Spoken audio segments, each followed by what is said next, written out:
Hello friends, good morning. আজকে আমাদের আন্দামানের ষষ্ঠম দিনে আমরা যাচ্ছি বারাটাং আইল্যান্ড বা জারো আইল্যান্ড। তাই আমরা সকাল সকালে রেডি হয়ে বেরিয়ে পড়েছিলাম। তখন বাজে ওই 5:30। আমরা রেডি হয়ে নিয়েছিলাম কারণ আমাদের টাইমিং ছিল 7টার মধ্যে বেরোনা। আর ওখানে আমাদের গেট পাস চেক ইনের টাইম ছিল 9টা। তাই আমরা এই সময় রেডি হয়ে গেছিলাম। তারপর আমাদের গাড়িতে উঠে আমরা বেরিয়ে পড়েছিলাম বারাটাংয়ের উদ্দেশ্যে। বেশ কিছুক্ষণ যাওয়ার পরেই আমাদের এই হোটেল থেকে আমাদের বারাটাং পৌঁছাতে বা জারো আইল্যান্ড পৌঁছাতে যে সময়টা লেগেছে 50 কিলোমিটার। 50 কিলোমিটার পরে ওখানে একটা চেকপোস্ট হয়, সেই চেকপোস্টে বোর্ডিং পাস করিয়ে তারপর আমাদেরকে যেতে হবে জারো আইল্যান্ডে। যে জারো আইল্যান্ডে যার যে জঙ্গলটা পড়ে সেখানে আর কোনো ভিডিওগ্রাফি ফটোগ্রাফি কিছুই অ্যালাউ নেই। আর ওখানে যাওয়ার আগে একটা ফর্ম ফিল আপ করতে হয়, একটা যাওয়ার সময় এখানে জমা দিতে হয় আর একটা আসার সময় জমা দিতে হয়।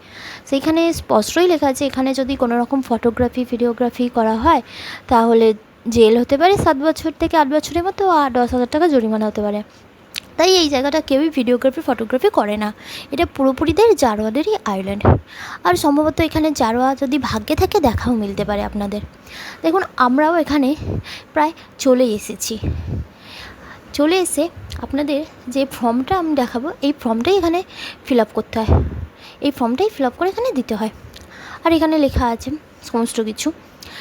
তারপর আমরা সব জমা দিয়ে যখন 9টা বাজে তখন চেকপোস্ট থেকে সমস্ত গাড়ি ছাড়তে আরম্ভ করে। এখানে পরপর লাইন দিয়ে গাড়ি ছাড়ে, একা একা কোনো ছাড়ে না। এখানে 3টে টাইম আছে, একটা হচ্ছে সকাল 6টা, একটা 9টা, একটা 12টা, একটা 3টে। এই টাইমে এখানে গাড়ি ছাড়ে। তারপর আমরা জারো আইল্যান্ড পেরিয়ে এসে এখানে এই বোটে চেপে পড়েছি। এই বোটে করে এখানকার সব যানবাহনগুলো যায়, গিয়ে ওই পারে গিয়ে নামিয়ে দেয়। ওখানেই হচ্ছে বারাটাং আইল্যান্ড। ওখানেই আমরা আজকে দেখতে যাব লাইমস্টোন কেভ, যেটা হচ্ছে পাহাড়ের মধ্যে লাইমস্টোন হয়ে থাকে। চুনামাটি বা চুনা পাথর অনেক দিন ধরে থেকে একটা ওখানে তৈরি হয়, যেই ভিতরে কোনো আলো প্রবেশ করে না, তার জন্য সেই জিনিসটা চুনামাটি বা খুব সুন্দর দেখতে লাগে। ব্যাস আমরাও পৌঁছে গিয়েছিলাম বোটে করে সেই লাইমস্টোন কেভে। সেখানে এত সুন্দর জিনিসটা দেখা গিয়েছিল যে বলার মতন না। আমরা নেবেই প্রথমে এখানে হাঁটতে হয়েছিল প্রায় ওই 15 থেকে 20 মিনিটের পর হেঁটে আমরা জঙ্গলের ভিতর দিয়ে, বা এখানে সব চারিদিকেই ম্যানগ্রোভে ভর্তি ও বিভিন্ন ধরনের এখানে পাখিও আছে, তার ভিতর দিয়েই আমরা এখানে হেঁটে চলে গিয়েছিলাম ওই লাইমস্টোন কেভ দেখার জন্য।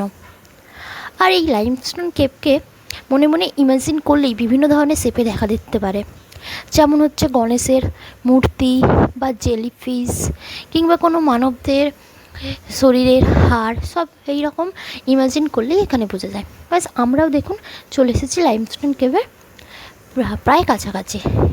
আর আমাদের যে গাইড ছিল, সেই গাইডই আমাদের সমস্ত কিছু বুঝিয়ে দিয়েছিল। আমাদের গাইডই আমাদের প্রথমে দেখে এই জায়গাটায় নিয়ে যাচ্ছিল সমস্ত কিছু বলে। আর এখানে বর্ষার সময় এলেই খুব ভালো বোঝা যায়। আর এখানে অক্সিজেন প্রবেশ করে মাত্র 2টো হোলের মাধ্যমে, যেটা ওর ভিতরে আছে, আর একটা আছে যেখান দিয়ে আমরা ঢুকছি সেই জায়গা দিয়ে। এইখানে খুব বেশি আলো প্রবেশ করে না বলেই ভিতরটায় এই রকম ধরনের গ্লো দেখা যায়, শাইনিং করে প্রত্যেকটা পাথরেই। এখানে যে জলগুলো পড়ে সেই জলগুলো পড়তে অনেক সময় ধরে এই ধরনের বিভিন্ন শেপ নিয়ে তৈরি হয়েছে। এগুলো বিভিন্ন ইমাজিন করলেই বোঝা যাবে। দেখুন, এগুলো জেলিফিশের মতন লাগছে না? এই যে জেলিফিশের মতো দেখতে লাগছে। আরও ইমাজিন করলে অনেক কিছুই আপনারা ভাবতে পারেন। আর এইগুলো এত সুন্দর দেখতে লাগছে আর এত শাইন করছে যে চোখ ফেরানো যাচ্ছে না।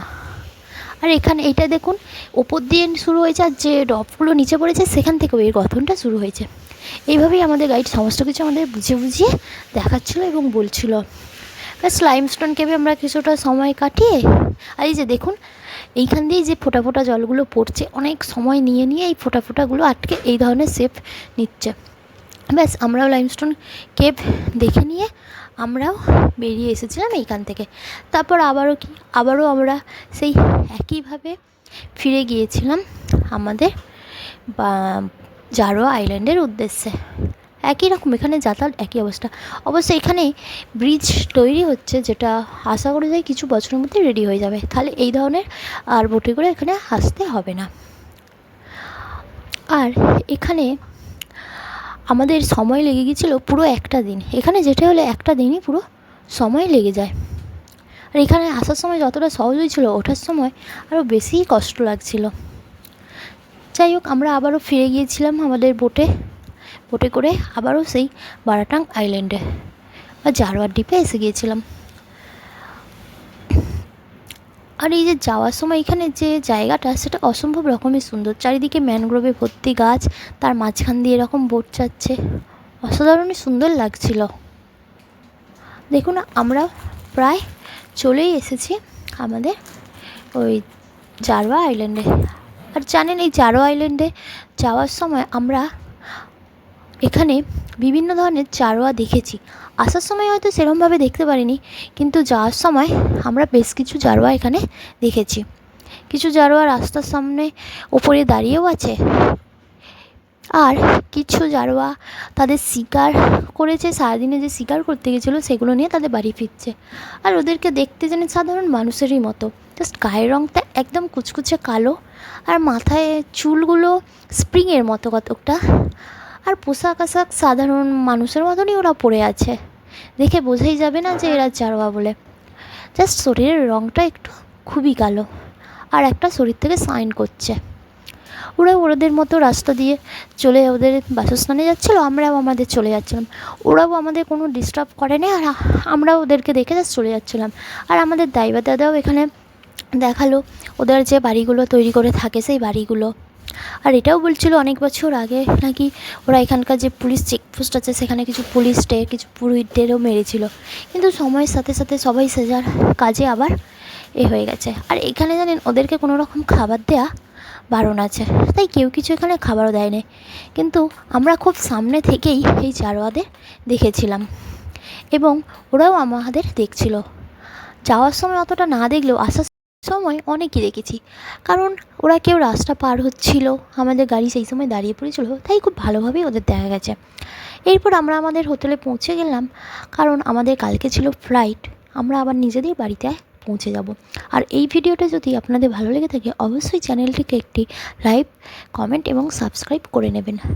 আর দেখা হবে আরও একটি নতুন ভিডিও নিয়ে।